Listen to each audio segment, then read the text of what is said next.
السلام عليكم ورحمة الله وبركاته. أهلا بباشمهندسين تالتة إعدادي، معاكم مستر يوسف. النهاردة بإذن الله هنحل تمرين كتاب المعاصر، تمرين 5 صفحة 236 على درس ميل الخط المستقيم. طبعا حضرتك اتعودت علينا ما تتفرجش على الفيديو وتتفرج علينا واحنا بنحل وخلاص. لو حضرتك عايز تتعلم بجد يعني حل الأسئلة، وقف الفيديو، حل الأسئلة، بعد كده شغل الفيديو، شوف حليت سؤالك صح ولا غلط. حليته صح تمام، الله ينور عليك. حليته غلط اتعلم من حل السؤال.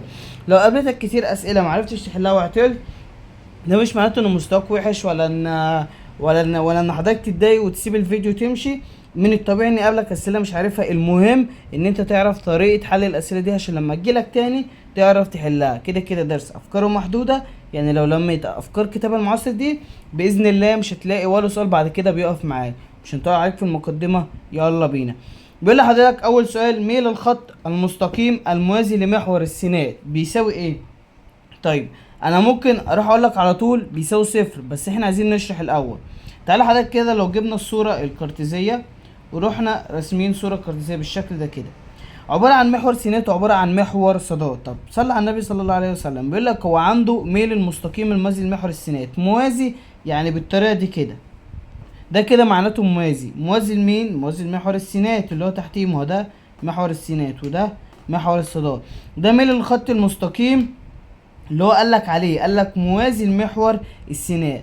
ما معنى ان الميل ده موازي للميل ده؟ بيساويه. طيب بيساويه يعني بيساوي كام؟ بيساوي صفر. ليه؟ محور السينات هنا عند النقطة صفر، هو بيوازيه اصلا. حضرتك هنا مفيش ميل يعتبر، فهنا ميل المستقيم الموازي لمحور السينات ده بيساوي صفر. طب ثانية واحدة يا مستر، طب لو قال لي عمودي، تعال المسألة اللي تحتيها هيقول لك موازي لمحور الصادات، ومعنى انه موازي لمحور الصادات انه عمودي، يعني اجابة السؤال الاول بصفر. تاني كده، لما يقول لحضرتك ميل الخط المستقيم الموازي لمحور السينات بيساوي صفر. طيب تمام، نخش على السؤال التاني. بيقول لحضرتك ايه؟ ميل المستقيم الموازي لمحور الصادات. تعالى ارسم نفس الصورة الكارتيزية وحط بقى خط مستقيم موازي لمحور الصادات. فين محور الصادات؟ اهو ده محور الصادات. حط خط مستقيم موازي ليه. هلاحظ ان الخط المستقيم ده عمودي. ما معنى انه عمودي؟ معناته انه غير معرف. تاني لما يقول لك من الخط المستقيم الموازي لمحور السينات يبقى بالشكل ده موازي لمحور السينات، يبقى بيساوي صفر. طب لو قال لك ميل الخط المستقيم الموازي لمحور الصادات، ده غير معرف. ليه غير معرف بقى؟ هقول لك ليه غير معرف. علشان الميل يعني ايه ميل؟ يعني حاجه بتميل، يعني القلم ده مايل على الكشكول اهو، مايل بزاويه. طب كده لا، هو كده مش مايل. طب كده هو برضو مش مايل. لما كده هو كده موازي. موازي يعني بيساوي صفر، وانا ما عنديش ميل، مفيش ميل، فالميل هنا بصفر. طب عمودي، هنا هو عمودي بيصنع زاوية قايمة 90. حلو الكلام، بس هنا هو غير معرف. ليه؟ مفيش ميل. الميل ده لما يكون كده، لكن كده هو عمودي مفيش ميل، فمعناته هو غير معرف مالوش معنى. فلما يقول لك ميل المستقيم الموازي لمحور السينات تقول له بيساوي صفر، ولما يقول لك ميل المستقيم الموازي لمحور الصادات تقول له غير معرف. احفظها وافهمها، انا فهمتها لك دلوقتي، بعد كده انت احفظها ايه انجازا للوقت طبعا.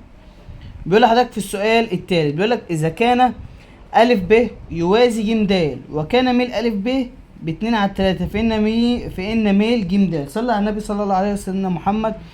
هناخدها قاعدة. لما يقول لحضرتك إن القطعة المستقيمة، ما ألف ب دي السهمين دول معناتها إنها قطعة مستقيمة، بيوازي القطعة المستقيمة ج د، اعرف كده إن ميل ألف ب بيساوي ميل ج د. تاني، لما تكون القطعة المستقيمة ألف ب بتوازي القطعة المستقيمة ج د، معناته ان ميل ألف ب بيساوي ميل ج د. تمام، اتحفظت تمام. فهو بيقول لحضرتك ان ألف ب بيساوي 2 على 3 كقطعة مستقيمة ولا كميل؟ لا كميل، يعني ميل ألف ب معايا ب2 على 3. طيب ما معنى ان ميل ألف ب ب2 على 3؟ معناته انه ميل ج د بيساوي 2 على 3 برضه. ليه؟ لان القطعة المستقيمة الموازية لقطعة مستقيمة أخرى ميلها بيساوي ميلها. طب لو قالك ميل ألف ب باتنين على التلاتة وميل ج د اتنين على التلاتة، تستنتج من كده ايه؟ ان ألف ب موازي لج د. تمام؟ تمام، يبقى الإجابة مع حضرتك هتبقى اتنين على التلاتة اللي هي الإجابة رقم ب في السؤال التالت. تمام؟ نخش على السؤال الرابع. بيقول لحضرتك اذا كان أ ب عمودي على ج د. ما معنى ان أ ب عمودي على ج د؟ معناته ان ميل أ ب في ميل ج د بسالب واحد. تاني لما يكون قطعة مستقيمة عمودية على قطعة مستقيمة معناتها ان ميل الاولاني في التاني بيساوي سالب واحد. بيقول لك ميل أ ب بنص ان ميل ج د. هفترض ان ميل ج د باتنين، فعشان ده يبقى عمودي على ده يبقى حاصل ضرب الميلين بكام؟ سالب واحد. برافو عليك. فهنفترض ان ج د باتنين، هتضرب الاتنين في نص، طلع معاك سالب يبقى الاتنين صح، ما طلعش يبقى الاتنين غلط. هتضرب الاختيارات لحد ما تلاقي اختيار صح، وهتختار الاختيار ده هيطلع الاجابه معاك مظبوط. تمام يا باشمهندس. يعني ميل أ ب بيساوي ميل ج د، يعني حاصل ضرب لا اسف، احنا كنا فين؟ معلش. أ ب عمودي على ج د وكان ميل أ ب بنص فإن ميل ج د. ما هو قلنا ان طالما أ ب عمودي على ج د يعني حاصل ضرب ميل أ ب فحاصل ضرب ميل ج د بيساوي سالب واحد. طب معاك ميل أ ب بكام؟ بنص اسف. في هضربه في حاجة الناتج بسالب واحد. طب ايه هي الحاجة دي اللي هي ج د. طيب هجيب ج د ازاي؟ هجرب. لو اخترت ان ج د بيساوي اتنين، هحط هنا اتنين في نص بواحد مش بسالب واحد، فانا هستبعد الاتنين دي اصلا.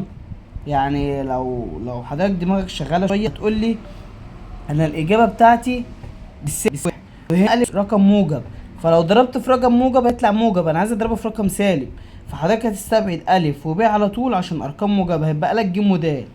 فهتختار وليكن السالب نص، فهتضرب سالب في موجب يطلع لك سالب. حلو ماشي صح اهو. نص في نص بربع، لا يبقى ج غلط، ب طبعا غلط عشان رقم موجب. هختار السالب اتنين، حط هنا السالب اتنين. سالب في موجب بسالب، اتنين في نص بواحد، يبقى سالب اتنين هي الإجابة الصحيحة. عرفت ازاي؟ أي حاجة، أي قطعة مستقيمة عمودية على قطعة مستقيمة يعني حاصل ضرب الميلين بتوعهم بسالب واحد. تمام. نخش على السؤال الخامس على طول، يلا كده. تمام. بيقول لحضرتك ميل المستقيم لم يساوي. أنا عندي المستقيم ده وعايز ميله. تمام. صلى على النبي صلى الله عليه وسلم. لو جيت رسمت الصورة دي كده عندنا هنا كده، ورحت مطلع القطعة المستقيمة لام دي اهي.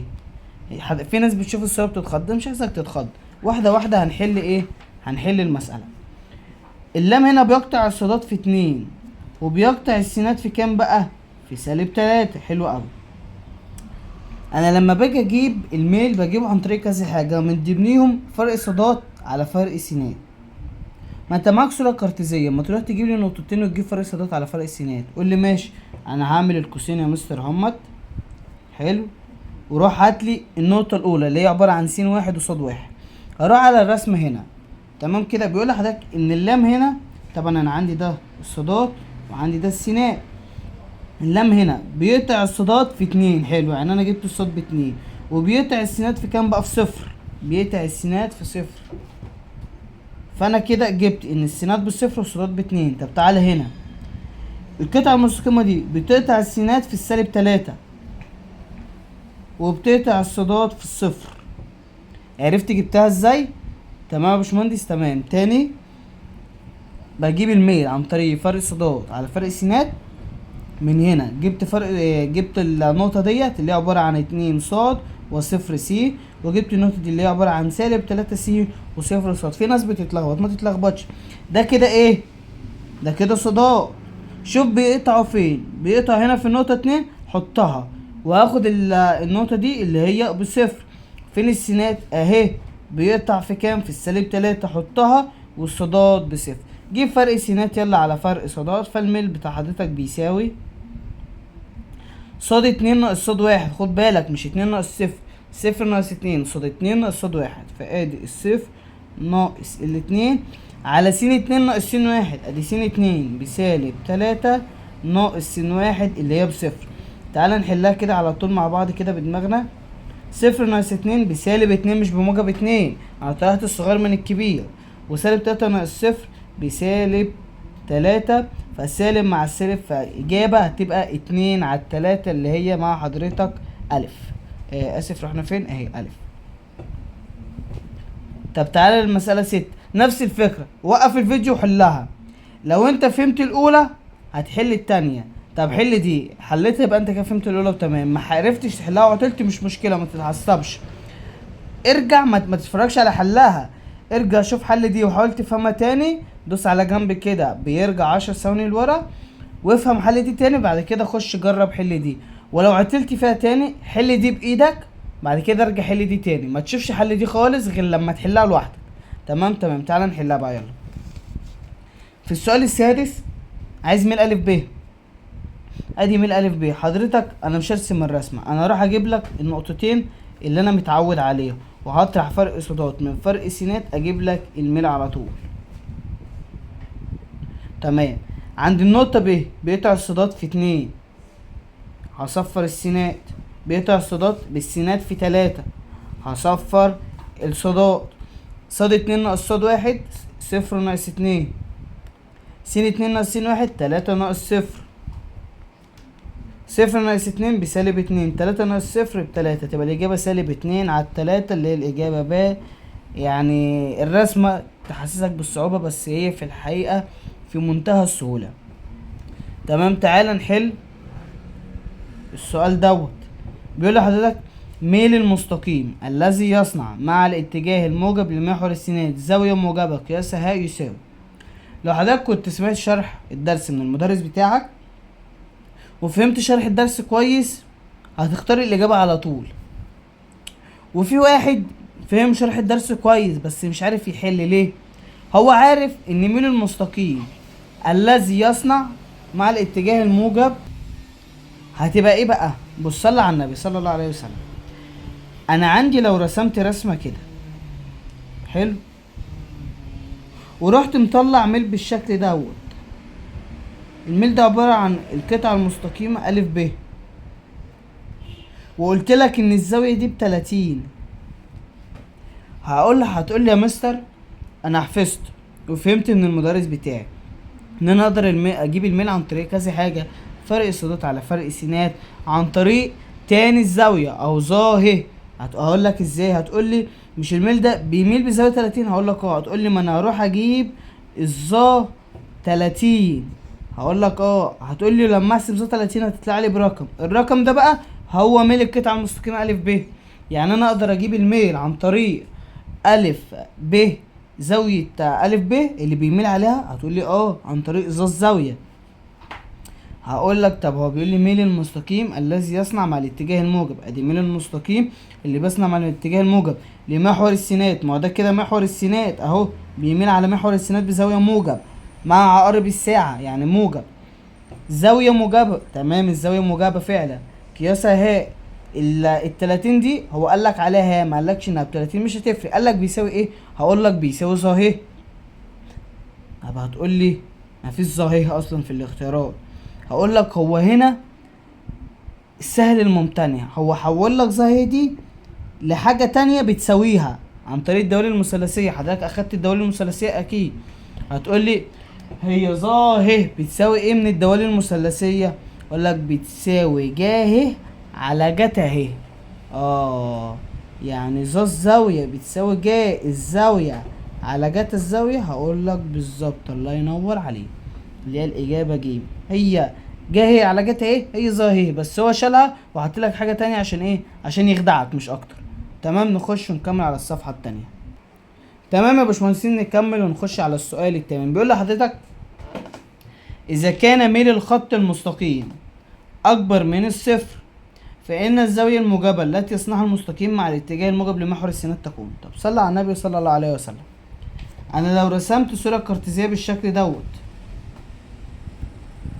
ورحت مطلع ميل بالشكل دوت، الميل ده بيصنع مع الاتجاه الموجب فإن الزاوية الموجبة التي تصنعها المستقيم مع الاتجاه الموجب لمحور السينات، يعني المستقيم ده بيميل على محور السينات بزاوية موجبة، وليكن الزاوية دي أنا هسميها ه.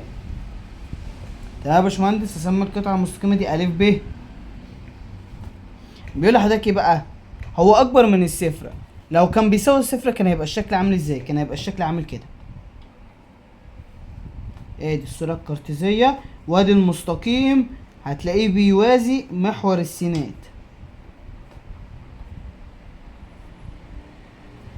المستقيم ده بيوازي محور السينات، الميلين متوازيين بس ايه، مش متوازيين عشان ممكن يقابلك ميلين متوازيين تروح تختار لي صفر، لا، في فرق ان ميلين متوازيين وفي فرق ان الميل بيوازي محور السينات. فرق ما بين ان انا بوازي محور السينات وان انا بوازي ميل تاني. ما هو ممكن الميل ده ممكن اروح مطلع من جنبه ميل تاني كده، الميلين دول مالهم؟ الميلين دول متوازيين بيساووا بعض، ما بيساووش صفر، بيساووا رقم. ليه بيساوي صفر؟ في حالة انه موازي لمحور السينات فقط، لكن لو موازين لبعض كده يطلعوا بقى ده باتنين على التلاتة وده باتنين على التلاتة، ايا كان الميلين طلعوا معايا بايه. تمام. هو هنا عايز يعرف الاجابه، بيقول لك صفريه حد قيمه منفرجه. تعالى نشرح حاجه، انا مش هختار الاجابه على طول. لو صفريه يبقى موازي لمحور السينات بالشكل ده كده. هو قال لك ان هو بالشكل ده، هتقول لي هو قال لي ميل الخط المستقيم اكبر من الصفر، ده كده بصفر. وقال لك في الزاويه الموجبه اللي يصنعها المستقيم مع الاتجاه الموجب لمحور السينات، يعني هو بالشكل دوت، يعني الاجابه صفريه، انا هستبعدها. عارف امتى تبقى صفريه؟ الاجابه في السؤال هيقول لك ايه بقى؟ ميل الخط المستقيم الصفري. قالوا يقول لك الصفر ما تكملش، روح اختار الصفر على طول، انت فاهم؟ يعني هتلاقي الاجابه في السؤال. طيب انا استبعدت الصفريه، بيقول لك حده دي يعني الزاويه موجبه. طب هو قال لك ان الزاويه الموجبه، قال لك الزاويه الموجبه التي قال لي الزاويه الموجبه يعني حده معايا، تمام. بيقول لك قائمه. طب تعالى كده، لو رسمت الصوره الكارتيزيه بالشكل دوت ورحت مطلع ميل بالشكل دوت، ليه؟ عشان يبقى قائم، يديني زاويه 90. الميل ده هو موازي لمحور الصادات، وانا قلت لك ايه في اول الفيديو؟ قلت لك ميل المستقيمه الموازي لمحور الصادات هو ميل غير معرف، لان مفيش ميل، مفيش حاجه واقفه كده ويبقى ليها ميل. انت واقف مستقيم كده هيبقى ليك ميل ازاي بالعقل يعني؟ طيب هتقول لي يبقى القائمه مستبعده، هقول لك طب امتى اختار قائمه؟ لو قال لك عمودي او قال لك غير معرف، ساعتها بختار قيمه. طب بيقول لحضرتك منفرجه دي يعني الميل بالسالب. خد بالك، انا لما ابقى كده مال كده انا مايل بزاويه موجبه مع الاتجاه الموجب لمحور السينات، لكن لما ابقى كده انا زاويتي منفرجه، انا زاويتي معديه 90، انا ميل سالب. فحضرتك هنا قال لك ميل قال لك الزاويه سالبه ولا موجبه؟ قال لي الزاويه موجبه يا مستر، يبقى انا هستبعد منفرجه. يعني منفرجه يعني سالبه على طول. دايما لو جبت ميل ولقيته طلع معاك بسالب نص، بسالب مليون، بسالب 3، طلع بسالب حاجه، انا في عقلي بالي كده الميل ده بزاويه منفرجه، الميل ده ماله بزاويه منفرجه. طب طلع معايا موجب، الميل ده بزاويه حاده. طلع معاه بصفر، الميل ده موازي لمحور السينات. طب طلع معايا غير معرف، الميل ده قائم. طب هو يعني ايه غير معرف؟ يعني بيساوي 1/0. طب يعني ايه موازي لمحور السينات؟ يعني بيساوي 0/1. ما هو اي حاجه مقامه 1 بالحاجه ذات نفسها فيبقى 0. طب غير معرف ب1/0. تمام. فهنا انا هستبعد منفرج عشان هو قال لي ان الزاويه موجبه، فهتبقى معايا ان هو حاده. ليه؟ الزاويه الموجبه بتبقى زاويه حاده يا باشمهندس. فهمت الاربع حاجات؟ تمام. نخش على السؤال التاسع. بيقول لحضرتك في السؤال التاسع هنا، اذا كان ميم 1 وميم 2 ميلين مستقيم متعامدين فإن.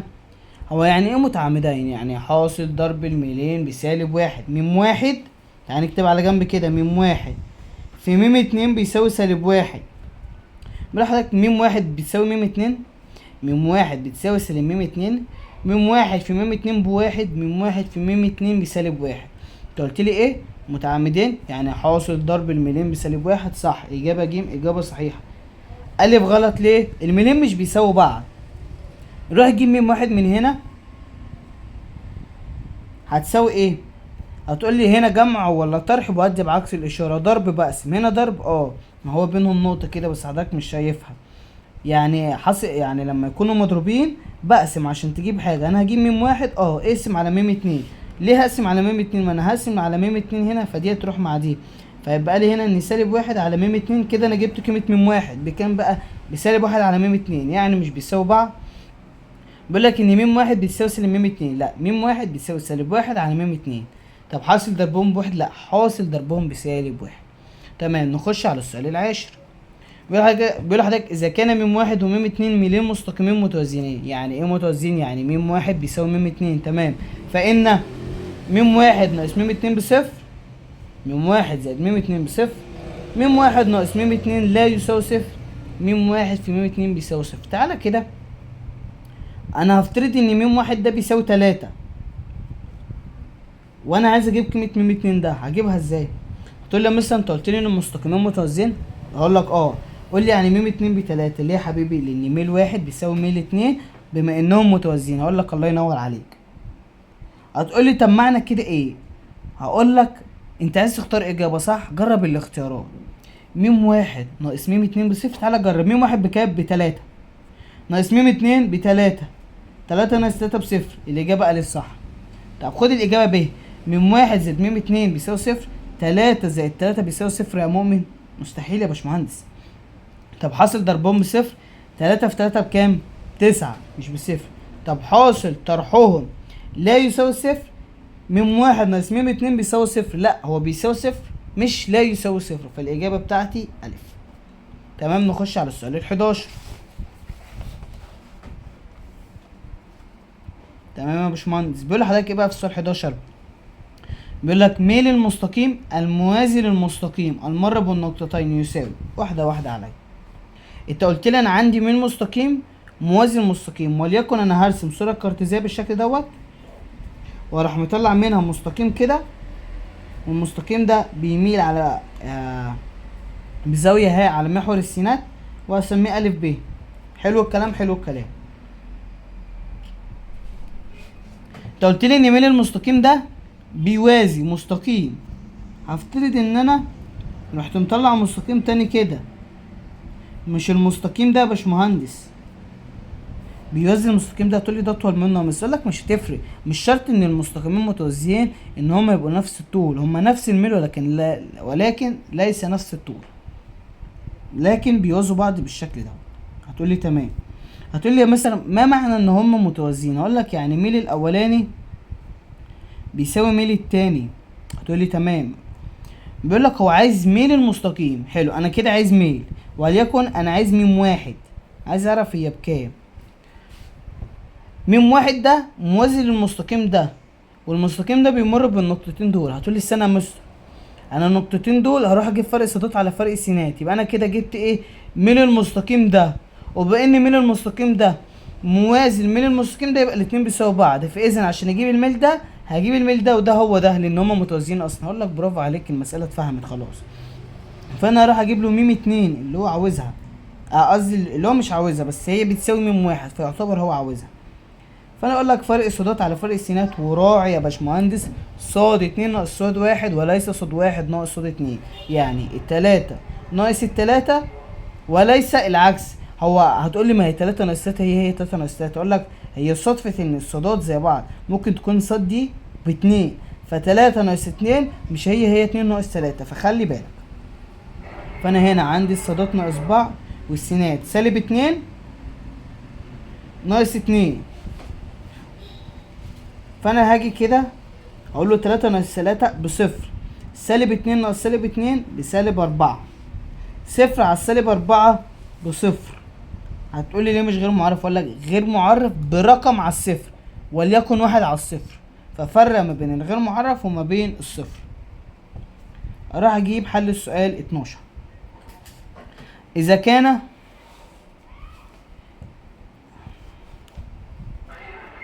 كان المستقيم لام عمودي على المستقيم المر بالنقطتين، فإن ميل المستقيم لام. صلى على النبي صلى الله عليه وسلم. أنا حفظت عمودي يعني حاصل ضرب الميلين بسالب واحد، راح أكتب على جنب كده ميم واحد في ميم اتنين بسالب واحد. حلو.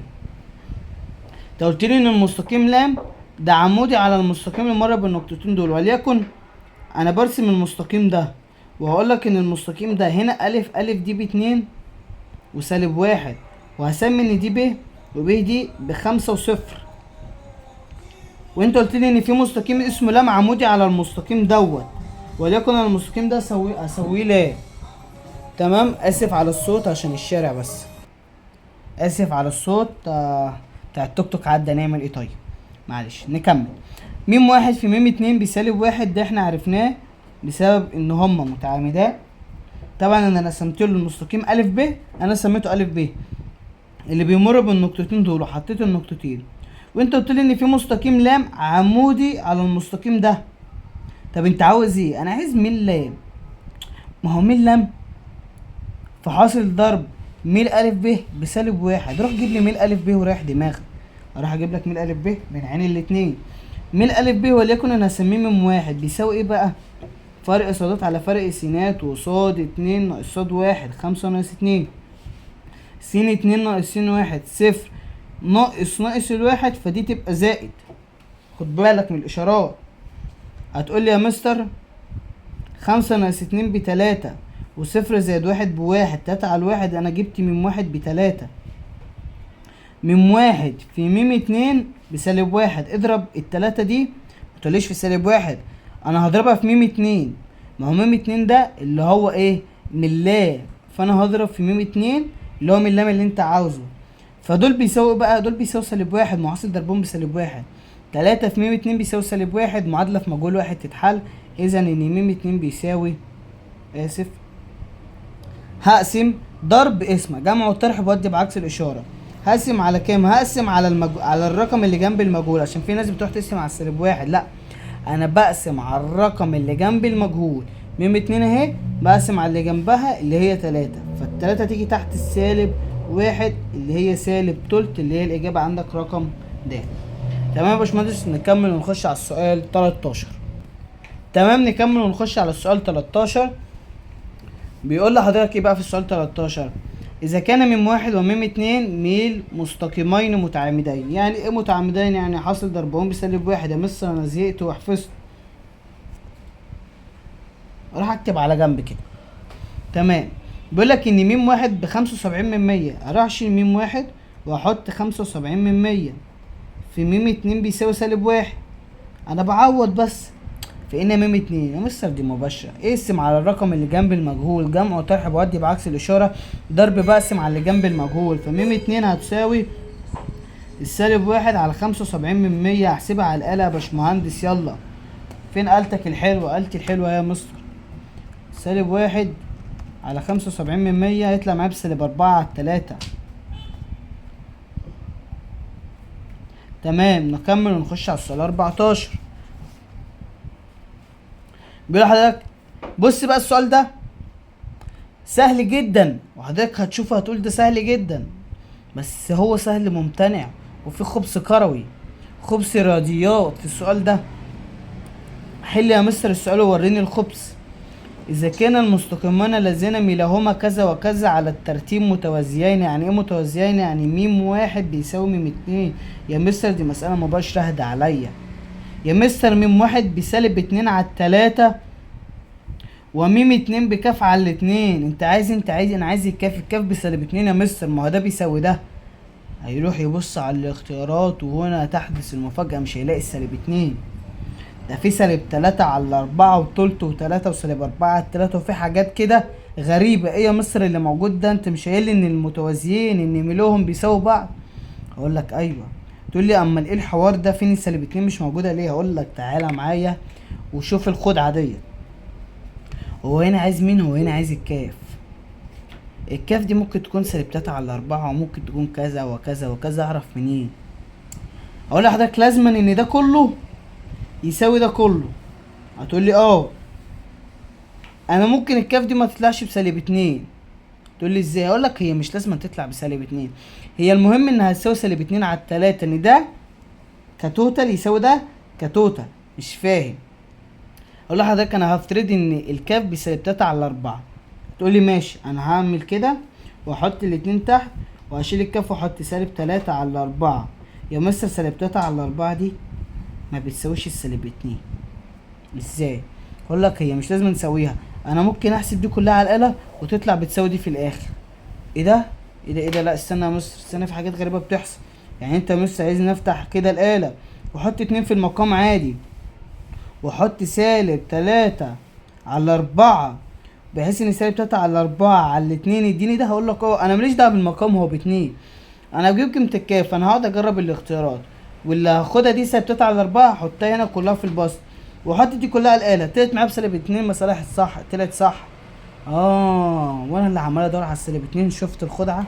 شفت الخدعة يا باشمهندس؟ انا بص كتبت كده سالب 3 على 4 اللي هي دي، بما ان دي كاف بخمن على الاتنين، هدوس كده سالب 3 على 8 دي بسالب 2 على 3 يبقى ألف، دي غلط.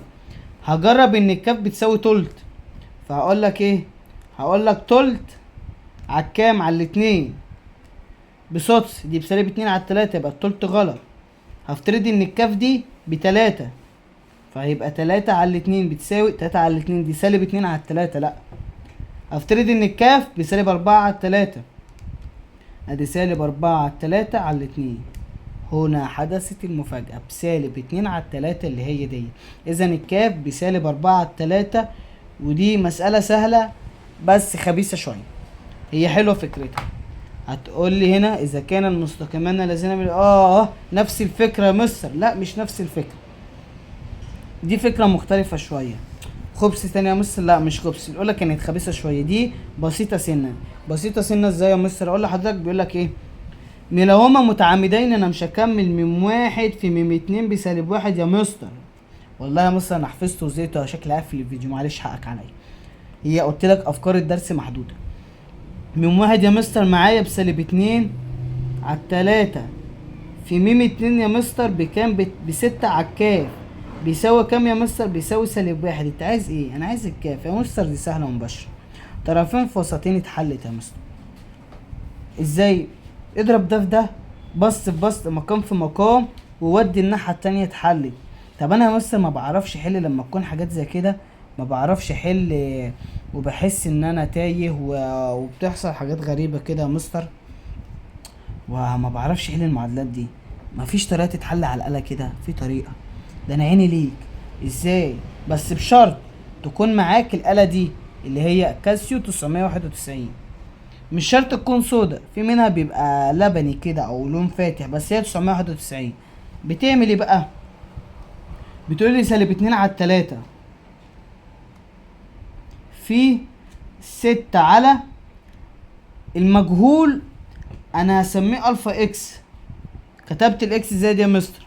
بدوس على الالفا وبدوس على الاكس على السهم ده فبيديني اكس. بص تاني اهي الفا اكس. كتبت سالب 2 على 3. هو انا عايز اعرف بس الصورة كده واضحة لحضرتك. كتبت السالب 2 على 3 في 6 على الكاف. الكاف دي انا كتبتها الفا اكس، دايما المجهول بسميه الفا اكس. وهاجي كده بيساوي سالب 1. بتكتب سالب 1 ازاي؟ دي بدوس الفا كالكولس. الفا كالكولس. بص شايف الزرار ده؟ دوس على الالفا، بعد كده الزرار ده وحط السالب 1. شايف دي؟ كتبتها هنا والمجهول حطيته باكس.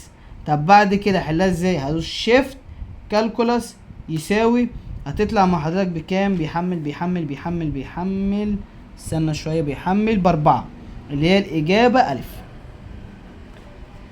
تاني يا مستر عشان حضرتك حليتها بسرعه وطريقه الآلة دي بصراحه انا اول مره اشوفها، هحلها لك تاني. بص سالب 2 على 3 كتبتها في 6 على المجهول ده انا اسميه الفا اكس. بدوس على الالفا وادوس على السهم ده، بعد كده بعمل كده الفا كالكولس بيديني يساوي، بحط يساوي بيظهر معايا بالشكل ده. بعد كده بدوس شيفت كالكولس يساوي، تطلع معايا الاجابه. ممكن تاخد وقت شويه حمل، بعد كده بتطلع لك الاجابه. حلوه طريقه الآلة؟ حلوه يا مستر، اول مره اشوفها. طب وانا يا مستر ممكن احل اي معادله تانية بنفس الطريقه؟ طب ما تديني مثال. هقول لك دي بره الدرس عشان لو حضرتك مثلا حابب تجربها. بيقول لحضرتك 2 في السين زائد 3 في 5 على 2 بيساوي 7. اوجد قيمة السين. هنا في شغل ضرب وطمح ضرب وجمع وطرح، وهودي بعكس الاشارة وهقسم على اللي جنب المجهول اللي هو الاتنين عشان اجيب قيمة السين، وهتاخد مني وقت. تتحل على الآلة؟ تتحل على الآلة طبعا. 2 في ادي 2 في المجهول بسميه الفا اكس زائد 3 في 5 على 2 بيساوي 7. بيساوي ازاي؟ الفا كالكولس. اجيب الاجابة ازاي؟ شيفت كالكولاس يساوي، يطلع لي قيمة السين بسالب ربع، سالب 25%. اجابة صح. وقف الفيديو وروح حل المسألة دي على جنب، هتلاقيها طلعت معاك كده. طلعت معاك غير كده يبقى انت اللي حل الغلط مش الآلة مطلعها صح. ولو انا حليتها دلوقتي هطلع لك بنفس الحاجة. هروح اخد لو هتحلها على جنب هتحلها ازاي؟ انت تروح تضرب ده الاول، الضرب والقسمة ثم الجمع والطرح. الضرب ليه الأولوية؟ بعد ما هتضرب هعمل ايه؟ هودي الرقم ده بعكس الإشارة، فهطرح السبعة من الرقم ده. بعد كده انت عايز تجيب قيمة السين، هتقسم على اللي جنب السين اللي هو المجهول، عشان هنا في ضرب جمع وطرح بعكس الإشارة. الضرب اقسم على اللي جنب المجهول، فين المجهول ده؟ اقسم على الاتنين. يعني انا هضرب دول والناتج اللي هيطلع هوديه بعكس الإشارة، فهطرح السبعة من الناتج ده.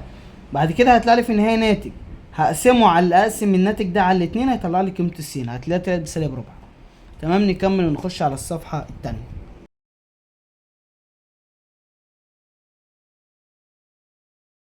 على رقم 16 بيقول لحضرتك اذا كان المستقيم المر بالنقطتين 2 و4 3 وكاف يصنع زاوية قياسها 45 مع الاتجاه الموجب لمحور السينات. دايما الرسم بيسهل كل حاجة.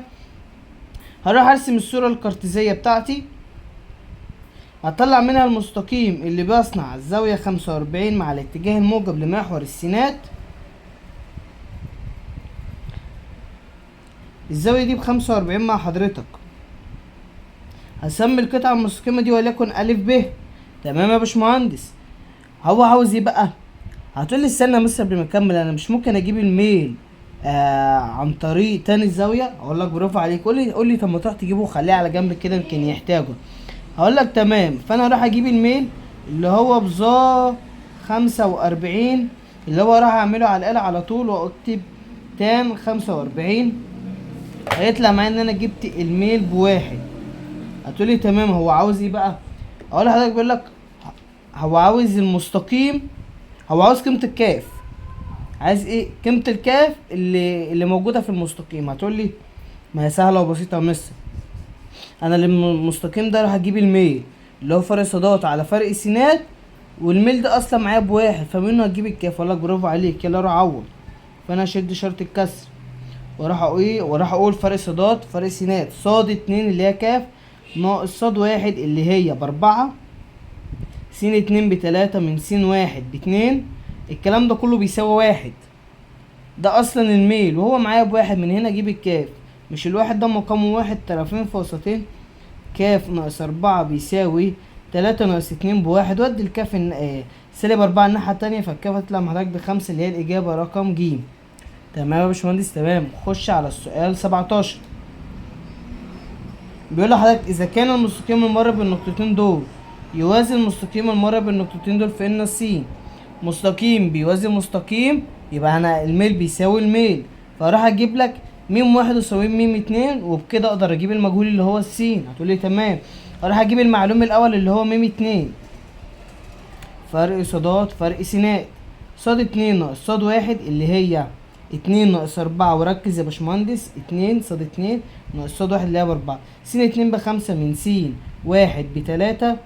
من هنا بقى جبت م 2 اللي هي هتطلع مع حضرتك بسالب 2 و2 اللي هي مع حضرتك بسالب 1. تمام. نروح نجيب ميل واحد بقى، فرق صادات فرق سينات. 3 ناقص 5 صاد 2 ناقص صاد 1 وس 2 ناقص س 1 2 ناقص س. ده م 1 بيساوي م 2. لماذا؟ لأنهم مستقيمان متوازيان. قال لي ايه؟ المستقيم من بره بالنقطتين دول يوازي المستقيم ده. فهساوي ده بكام بقى؟ اساويه بالسالب 1، اساويه بالميل على طول، ما اروحش اساويه بده. انا باخد ابسط صورة. من هنا السالب 1 ده مقامه 1 طرفين في وسطين، 3 ناقص 5 بيساوي، خد بالك بقى، 3 في 1 ب3، سالب 5 في 1 بسالب 5. فاحنا اي حاجة في 1 بنحط الحاجة ذات نفسها على طول واحنا مغمضين. هنا بقى سالب 1 هتبقى هي الحاجة بس بعكس الإشارة، يعني 2 في سالب 1 بسالب 2، سالب س في سالب 1 بموجب س. بسط 3 ناقص 5 بسالب 2 بيساوي سالب 2 زائد الس. من هنا الس هتساوي ايه بقى؟ انا هودي السالب 2 الناحية التانية، فهتبقى موجب 2. فموجب 2 ناقص 2 بصفر. هوصل ان السين بصفر اللي هي الاجابة رقم ج. تمام يا باشمهندس؟ تمام. نكمل ونخش على السؤال 18.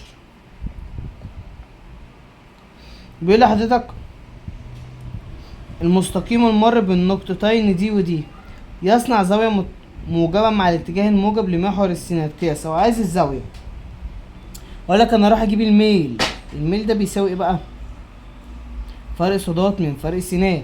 يبقى 4 ناقص الواحد زائد واحد، ما هي سالب واحد وفي سالب، فدي تبقى موجب على 4 اللي هي س 2 ناقص س 1 اللي هي برضه بسالب واحد، فسالب سالب موجب اللي هي تطلع معايا 5 على 5 بواحد. فميم واحد فالميل طلع معايا بواحد. هو عايز ايه بقى؟ هو عايز الزاوية. حضرتك لو معاك ادي الصورة الكارتيزية ومعاك ده بيميل بزاوية 45 كده، وعايز تجيب الميل بتعمل ايه؟ بتاخد تان الزاوية.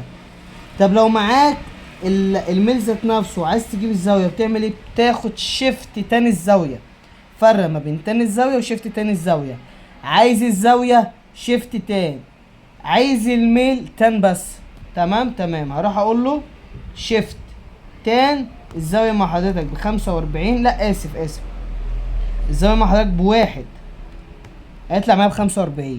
تاني انت عايز ايه؟ انت عايز الزاوية، فبقول شيفت تان، بكتب بقى الميل اللي انت جبته بواحد يطلع معاك الزاوية ب45. طب انا معايا الزاوية ب45 هنا مثلا في الرسم ده، وعايز الميل، باخد ايه؟ باخد تان ال45 بس يطلع معايا بواحد. فهمت يا باشمهندس؟ تمام. فمن هنا هتبقى الإجابة احنا كنا فين؟ أيوة هنا. فالإجابة ب45 الزاوية اللي هو عاوزها. تمام. نكمل يا باشمهندس ونخش على السؤال 19. معايا مستقيم بيمر نقطتين عمودي على واحد مثالي دي مصر اتحفظت. تمام. بيقول لحضرتك إن المستقيم ده بيصنع زاوية موجبة 45. تعال أرسم كده. حط لي الصادات وحط لي السينات. روح قول لي انت قلت لي اذا كان المستقيم المر النقطتين. حلو. اسف على صوت الاغاني برضو. اذا كان المستقيم المر بالنقطتين دول عمودي على المستقيم الذي يصنع زاوية موجبة قياسها 45 مع الاتجاه الموجب لمحور السينات. انا هطلع مستقيم بالشكل ده بيميل على محور السينات بزاوية 45 زي ما قال في مسألة. هسميه مثلا أ ب. انت قلت لي بقى، قلت لي ان في مستقيم بيبور النقطتين عمودي على المستقيم دوت. هتبقى الرسمه ازاي؟ ممكن هو يبقى عمودي كده، وممكن يكون عمودي كده، ممكن يكون عمودي كده، وممكن يكون عمودي كده. هو عامه هو اي منظر من الاربع اشكال دولت. فانا مش فارقه معايا هو فين بالظبط، حسب النقطتين. المهم ان هو بالشكل ده من زاويه 90 دايما ضرب مليون بحدث برضه في الاخر. انا عاوز الكاف. هو انا قلت لي ان هو بيميل بزاويه 45 او ما تجيب لي 100. فالميل معاك بكام؟ عاوز الزاوية تاني الزاوية، عايز الميل شيفت تان الزاوية معاك ب45 هيطلع معاك بكام؟ اسف تان 45 هيطلع معاك بواحد. فالميل بواحد. تمام. انت عاوز الكاف. حلو. انا راح اجيب الميل ده. الميل ده بايه؟ الميل ده مستر بفرق صادات على فرق سينات. 4 ناقص صفر صاد 2 ناقص صاد 1. احنا هنا كده 4 ناقص صفر وصفر ناقص الكاف اللي هي ايه؟ السينات. من هنا بسط الكلام ده 4 ناقص صفر ب4 وصفر ناقص الكاف بسالب الكاف. تمام. الكلام ده في من واحد اللي هي بواحد بيساوي سالب واحد. ما هو ده عمودي على ده حاصل ضربهم بسالب واحد. فده في ده هيديني كام؟ اي حاجه في واحد بالحاجه ذات نفسها. انت عايز تجيب سالب الكاف بسيطه ومباشره. ودي الاربعه الناحيه التانيه. يعني المساله ابسط مما يكن. هتطلع مع حضرتك بقد ايه؟ تطلع مع حضرتك بربع على طول. فهنا يعني سهله وبسيطه جدا. يعني حضرتك الحاجات دي لو بتعطل فيها حلها على لما ما بتعطلش فيها وبتعرف تحلها في طرق كتير. في ناس بتيجي في الحته دي وتعطل، لا انت مش هتعطل. انت هنا هتعمل ايه؟ انت عايز تجيب ده صح، اخلص من اللي في البسطه. بعمل ايه؟ اضرب في ربع. ما هو ربع هيطير الاربعه، وضربت هنا في ربع اضرب الناحية التانية بعكس الاشارة، اضرب في 4 بعكس، يعني هنا 1 على 4 اضرب هناك في 4 على 1 فيطلع معاك ده كله بسالب 4. هنا في سالب هيروح مع السالب فالكفة تطلع ب4 اللي هي الإجابة ألف.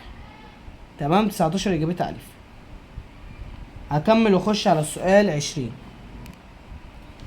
تمام يا باشمهندس، نكمل ونخش على السؤال 20. بيقول لحضرتك إذا كان المستقيم اللي هو عبارة عن لام واحد ميله ألف على ب، آسف ألف على 5، والمستقيم لام 2 ميله سالب ب على 3، حيث إن ألف لا تساوي صفر وب لا تساوي صفر. حلو، أظن يقولك إن الميل معرف وليس غير معرف. وكان لا ليه عمودي ميم واحد في ميم 2 بسالب 1 على طول.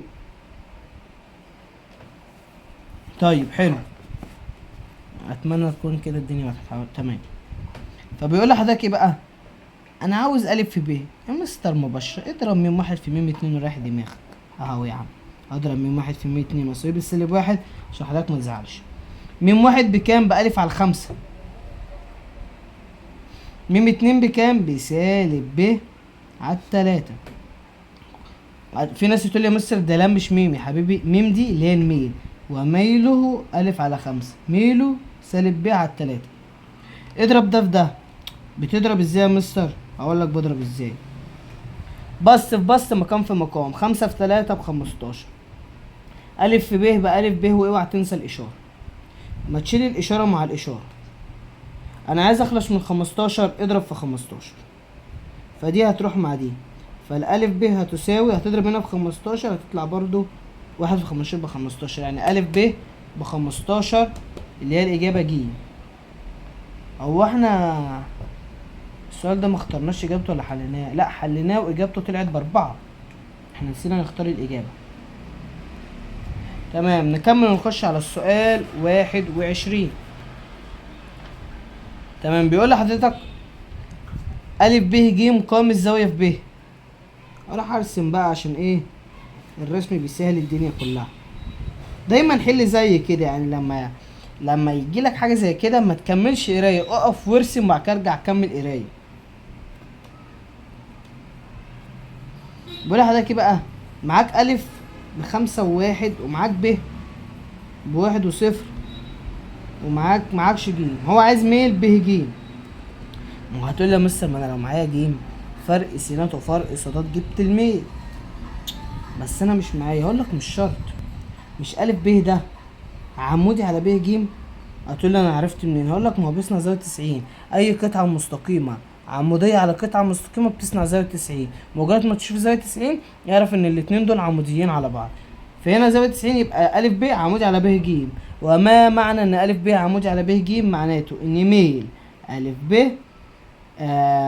ميل الف ب في ميل ب ج بيساوي -1 ايها الباشمهندس الجميل. ما تروح تجيب لي ميل الف ب. كده كده انت معاك الف وب. اقول لك حاضر. فرق سينات، فرق صادات، فرق سينات. الاولاني ناقص التاني، 1 ناقص 5، 0 ناقص 1 هيطلع مع حضرتك على طول ب1 ناقص 5 بسالب 4، 0 ناقص 1 سالب مع السالب يبقى ده ب4. الاربعة دي الاربعة دي اللي هي ميم 1 في ميم 2 اللي انا ايه عاوزها بيساوي -1. ما هو الاتنين عموديين. هتجيبها ازاي؟ جمع والطرح بعكس الاشارة. جمع والطرح بعكس الاشارة. ضرب اقسم على اللي جنب المجهول. فين المجهول ده؟ فين اللي جنبه؟ الاربعة، فيبقى -1 على الاربعة، يبقى ميم 2 بسالب ربع اللي هي الاجابة باء. تمام يا باشمهندس، نخش على السؤال 22. تمام، بيقول لحضرتك ايه بقى؟ بيقول لحضرتك أ ب ج د متوازي أضلاع. روح ارسم على طول. بص دايما ارسم. ادي يا عم المتوازي أضلاع. هحط ايه الرموز بتاعته بالترتيب. راعي الترتيب يا باشمهندس. بيقول لي بقى، بيقول لي ان أ، والله ما انا مكمل هروح احطها على طول. بيقول لي ان ب مش مكمل هروح احطها على طول. بيقول لي بقى ايه بقى؟ ان أ ب ج د أ ب ج د متوازي اضلاع، مديني الف ومديني ب، عايز ميل ده الجيم. هو انت ملاحظ حاجة يا مستر؟ مش الف ب بيوازي ده الجيم؟ اه. وما معنى ان هما متوازيان؟ ان ميل الف ب يساوي ميل ده الجيم. برافو. ميل الف ب يساوي ميل ده الجيم. روح جيب ميل الف ب، هيطلع هو ميل ده الجيم. ما انت عايز ميل ده الجيم. يا مستر زهقت حاجات مباشرة. فرق صادات من فرق سينات. صاد 2 ناقص صاد 1، 1 ناقص 4، س 2 ناقص س 1 صفر. حط السالب 1 وهنا في سالب، فدي تبقى موجب. 1 ناقص 4 بسالب 3 على 1، يعني هيطلع معايا بسالب 3 في الآخر. فالميل طلع بسالب 3، ميل أ ب بسالب 3 بيساوي ميل د ج اللي هو بسالب 3 اللي هو الاختيار أ. تمام. نكمل ونخش على السؤال 23. بيقول لحضرتك أ ب ج د مربع قطرها كذا. ارسم يا باشمهندس يا محترم مربع. ارسم وحط لي معطياته أ ب ج د مع مراعاة الترتيب.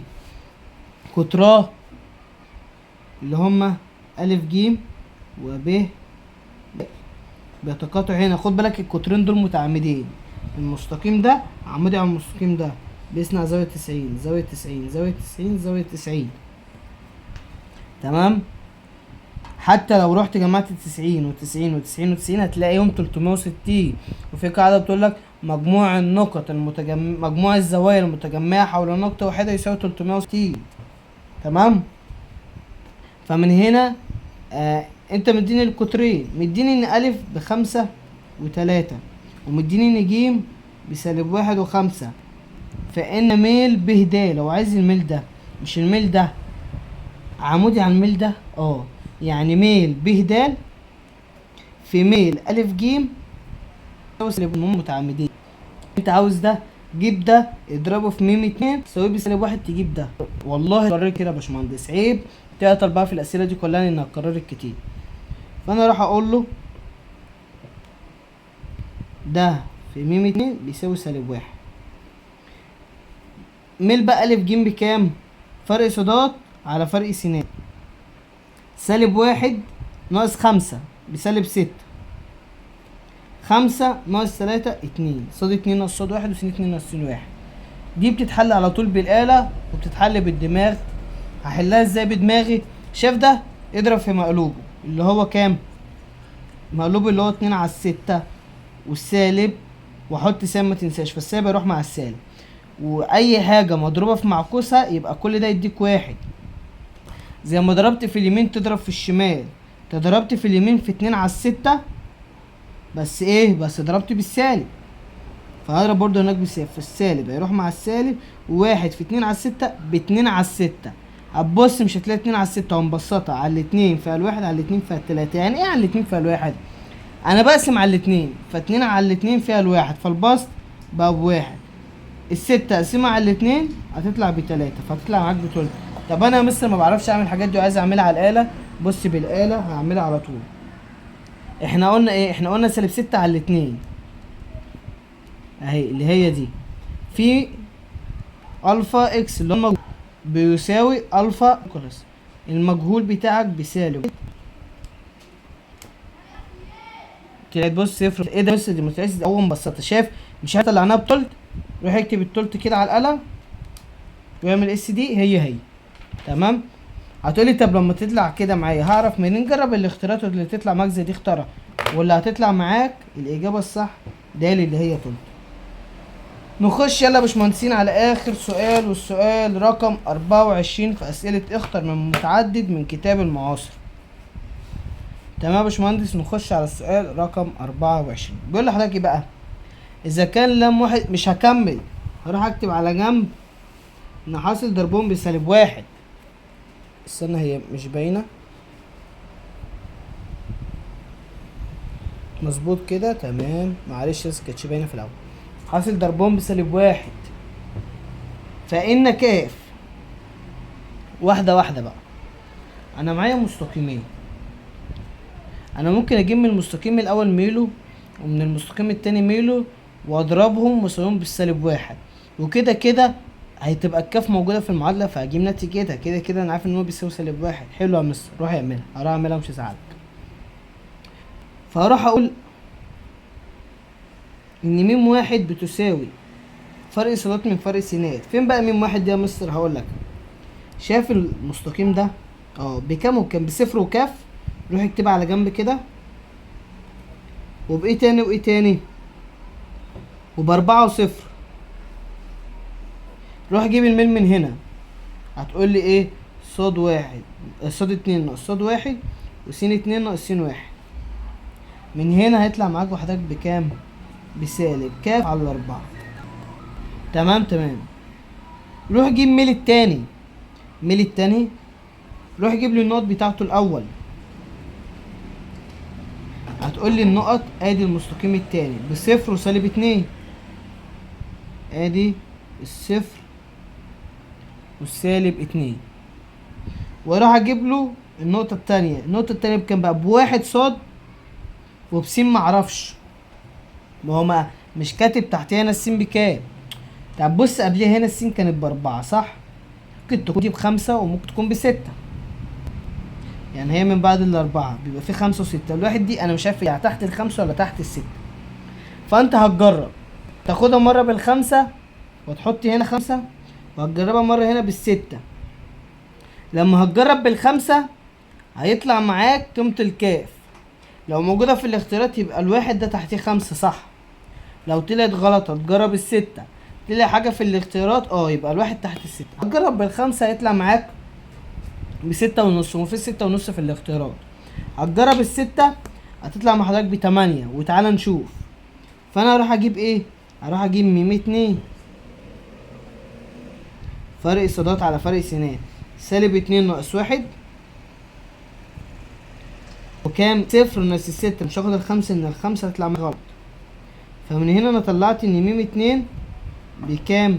بسالب تلاتة على السالب ستة. ده راح مع ده، على التلاتة فيها الواحد على التلاتة فيها الاتنين، هيطلع معايا بنص. فحاصل ضربهم بيساوي سالب واحد، فالسالب كاف على الاربعة في النص بيساوي سالب واحد. من هنا اجيب قيمة الكاف بالآلة الحاسبة. انا راح اجيب قيمة الكاف بالآلة الحاسبة على طول. تعالى كده، سالب الفا اكس المجهول على الاربعة في النص، الكلام ده بيساوي السالب واحد.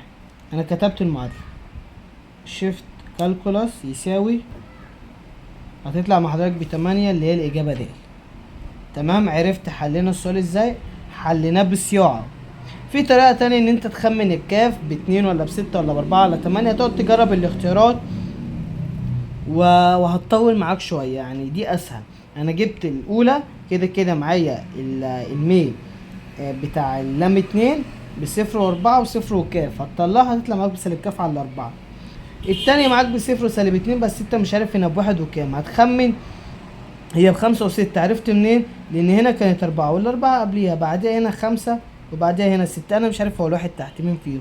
هتجرب يا خمسة ستة، بدل ما تجرب 4 مرات انت هتجرب مرتين وهتطلع معاك الستة الصحيحة. تمام. وبكده يا باشمهندسين يبقى انتهينا من حل اسئلة كتاب المعاصر على درس ميل الخط المستقيم تمارين 5. اتمنى تكون حضرتك فهمت، واتمنى اكون قدرت افيد حضرتك. اشوفك في فيديو قادم، والسلام عليكم ورحمة الله وبركاته.